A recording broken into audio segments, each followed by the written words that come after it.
আসসালামু আলাইকুম রহমতুল্লাহি ওয়া বারাকাতুহু। এখন রাত বাজে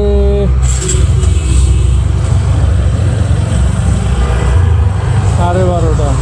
আমি এখন আগারগা যাইতেছি বাসার দিকে।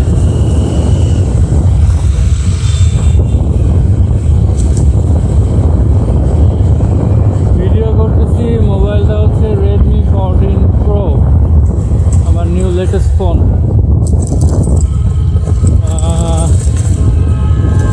দেখতে চাইতেছি আসলে ভিডিওটা নয়েজ ক্যান্সেলেশন কেমন হয়, এটাই হচ্ছে উদ্দেশ্য।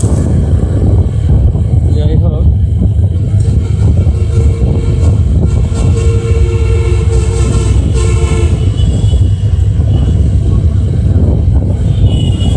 তো যেটা বলতে চাইছিলাম এটা হচ্ছে আজকে শনিবার ছিল, সারাদিনটা ভালোই গেছে আলহামদুলিল্লাহ। তবে সমস্যা হচ্ছে যে এখন যে বাসায় যাইতেছি আসলে 12টার পরে আসলে যাওয়াটা ঠিক না, কিন্তু 12টার পরেও আমি যাইতেছি, সেই কাজটা ঠিক হইতেছে না। 12:30 বেজে গেছে। আসলে ওয়েট করতেছিলাম প্যাসেঞ্জারের জন্য, কারণ আমি টুকটাক পাঠাও চালাই, তো সেই করাই দিয়ে ডেন্টাল ক্লিনিকের সামনে গিয়ে বসেছিলাম। ওইখান থেকে পুরা খালি গেছি। এখান থেকে আসলে কোনো সুযোগ হয় নাই কোনো প্যাসেঞ্জার দিকে পাওয়ার, কোনো দিকে যাওয়ার, তো টোটালি খালি গেছি। অলমোস্ট 15 থেকে 16 কিলোমিটার খালি চলে আসতেছি। এটা একটা পাঠা দেওয়া গেলে তার জন্য একটা লস। কারণ কি, যদি লাস্টের ফিনিশিংটা ভালো না হয়, আই মিন সারাদিন যতই চালাই ফিনিশিংটা হইতে হবে গুড, মানে বাসার আশেপাশে কাছে পাইতে হবে। মানে আমার বাসায় যদি মিরপুর 2 নম্বর হয়, তাইলে অ্যাটলিস্ট কাজীপাড়া, শহরাপাড়া, অ্যাটলিস্ট 10 নম্বর, এইসব দিকে আসলে পাইতে হবে, নাইলে আসলে কোনো ফায়দা হয় না। গাড়িগুলো কোন দিক থেকে আসতেছে, আচ্ছা ওইদিকে রাস্তা কাটতেছে। কয়দিন পর তো রাস্তাঘাটে বুঝি না, এই অবস্থা হয় কেন, মানে রাস্তা মানে কী করে যে তারা, এটাই বুঝি না। কদিন পর পর ওই রাস্তায় কাটতেই হয়, এগুলো কাটতেই হয়, কী একটা অবস্থা। তাও অলমোস্ট কাজীপাড়ার কাছাকাছি চলে আসছি। কাজীপাড়া থেকে বামে মোড় নিব। তো আসলে হতাশার কিছু নাই, কারণ সব কিছু তো আসলে রিটেন। আপনার রিজিক কী আছে, আপনি কি খাবেন, আপনি আপনার আজকে এখন এই সময় একটু পরে কী খাবেন, সব কিছু লেখা আছে। এটা বিশ্বাস করতে হবে। যতই পারাবাড়ি করেন, যতই করেন, এটা কী করলো বাসের ভিতর থেকে, মানে যদি আপনার নসিবে না থাকে, আপনি চাইলেও পাইবেন না। বলেন না একটা কথা, যদি নসিবে আপনার না আসবে, কিন্তু এই বাচ্চাদের করে চাপাই দিল। তো এই হচ্ছে অবস্থা। এটা কি, আচ্ছা এই হচ্ছে রাতের ঢাকা শহর। ভালোই লাগে, ঠান্ডা, ছিমছাম, গাড়ি চলতেছে। হ্যাঁ, সামনে একটা বড় জ্যাম দেখা দিতেছে, কিসের জ্যাম জানি না। ও আচ্ছা, ও মাই গুডনেস, এটা তো পুরাই এই সাইড থেকে সব গাড়িগুলো আইসা এদিকে জ্যাম হয়ে গেছে। এই যে যাওয়াটা উচিত হয় নাই। হেডিম আইল্যান্ড ঘুরতে দিয়া, এদিকে বামে কি কোনো জায়গা আছে? ও দিস ইজ ফ্রাস্ট্রেটিং। ওরে আল্লাহ, ওরে আল্লাহ, ওরে আল্লাহ।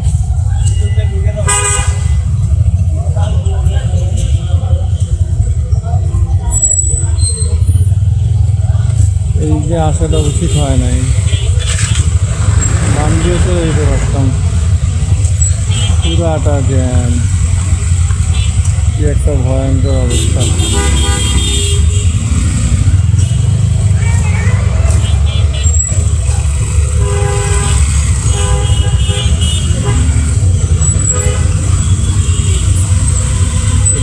ভাই গাড়ি ঢুকাই দিচ্ছে, বেকার আসলে ভিতরে আছে, কি করবো। যাই হোক,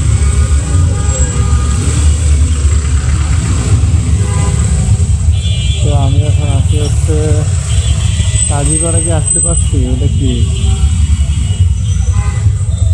আসলে? এটা হচ্ছে ব্র্যাক হেলথ। এই বাজারটা অস্থির, এখানে দারুণ দারুণ সব খাবার টাবার পাওয়া যায় মাশাআল্লাহ। এখানে বাজারে বিশেষ করে মাছটা খুব ভালো পাওয়া যায় এই বাজারে। সামনে কি অবস্থা? সামনে ওই সব থেকে গাড়ি আসতেছে, এই জন্য আসলে সমস্যাটা হয়ে গেছে। ওই সব থেকে গাড়ি আসতেছে, আর এইখান থেকেও যে বাস চলে আসছে। এই ভাই কী করতেছে? স্বর্ণমন্য করতেছে নাকি? মাশাআল্লাহ, বাচ্চাটার হাত ভেঙে গেছে নাকি? হাতটা কীভাবে ঝুলায় রাখছে? না না, হাত ঠিক আছে। যাই হোক, আমরা অলমোস্ট চলে আসছি ব্র্যাকেট। এইটা হচ্ছে কাজীপাড়া। আমরা এখন বামের দিকে চলে যাবো। এই যে মিঠাই যে মসজিদ, কাজীপাড়া মসজিদ, বামের দিকে চলে যাব। নাই, তো যেটা বলতেছিলাম, আসলে বাইকের অবস্থা খুবই খারাপ। বাইকের আজকে ট্যাঙ্কির মুখটা, তো আজকে তেল নেওয়ার সময় আটকে গেছি, ট্যাঙ্কির মুখটা খুলতে পারি নাই। ট্যাঙ্কির মুখটা পুরা মানে চাবি বাঁকা হয়ে গেছে, মানে এমন অবস্থা, পুরা চাবিটা বাঁকা হয়ে গেছে। তো এই একটা সমস্যা, পুরো চাবিটা বাঁকা হয়ে গেছে। তাও অনেকক্ষণ পাড়াবাড়ি করার পরে শেষ পর্যন্ত একটা খুলছে। পরে 1 লিটার তেল ভরলাম। তারপরে ওই যে ভাই ছিল, সে ওই চাবির ওই জায়গায় তেল দিয়ে জিনিসটাকে ইউজ করে নিল। ইউজ করার পরে দেন হচ্ছে তুলছে। এটাকে একটা মামুন হাসান ভাই, স্মাইল মোল্লা, স্মাইল মোল্লা, না না, এই হচ্ছে। আর কার্বোরেটর যেটা সমস্যা হচ্ছে, আরেকটা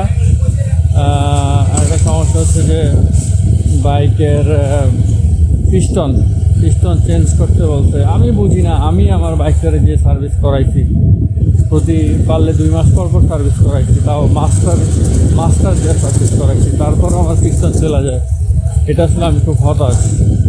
আমার মনে হয় কি, লাস্ট এবার আমি প্রায় অলমোস্ট 6 মাস সার্ভিস করাই নাই, এই কারণে সবচেয়ে বড় সমস্যাটা হয়েছে। এখন পিস্টন চেঞ্জ করলে, অরিজিনাল পিস্টনটা চলে গেলে 12,000 টাকার মধ্যে পুরো সেট চেঞ্জ করে দিব। কিন্তু গাড়িটা এমন করতেছে কে, 12,000 টাকার মধ্যে পুরো মাশাআল্লাহ, হুজুরটা দেখলে মনটাই ভালো হয়ে যায়। 12,000 টাকার মধ্যে পুরো সেট চেঞ্জ করতে হবে। তো এইটা একটা বড় ধাক্কা। আর এমনি গাড়ির ট্যাঙ্কি তো পরিষ্কার করতে হবে, ঝং ধরে গেছে পুরো, কি যে অবস্থা। ওয়াও, মাশাআল্লাহ, কি সুন্দর করে সাজাইছে। বিরিয়ানি দিতেছে নাকি? তো বিরিয়ানি লয়ে যাবো নাকি?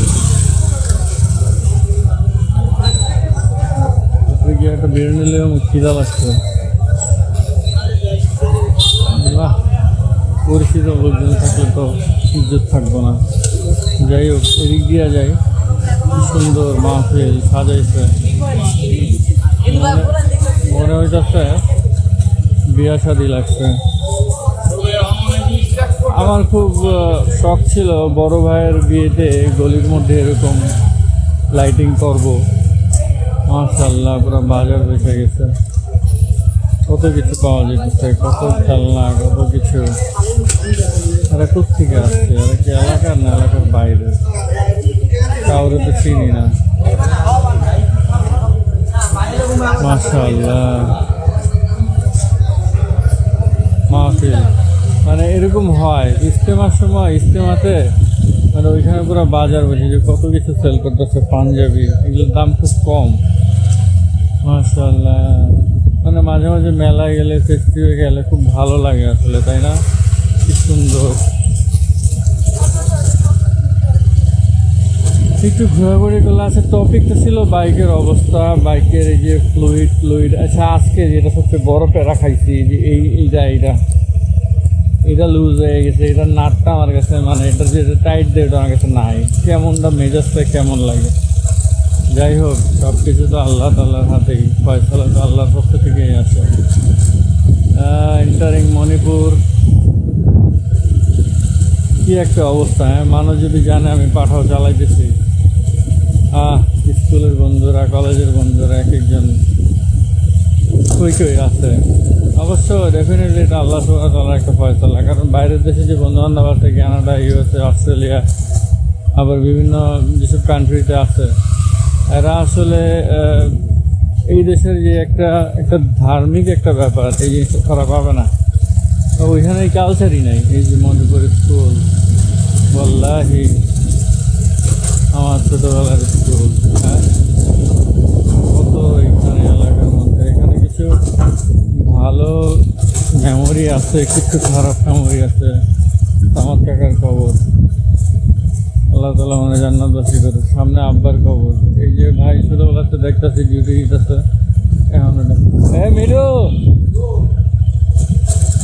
যে আমার ছোটবেলার বন্ধু মিঠু, পায়ে গেছি। মাশাআল্লাহ 3টা বাচ্চা, আল্লাহ তাআলা বরকত দান করুক। এখন এই যে কথা এলো, এই যে আমি লেট করে আইলাম, ঢাকায় আমার ছেলে করে। যাই হোক বন্ধ করে দিই ভিডিওটা।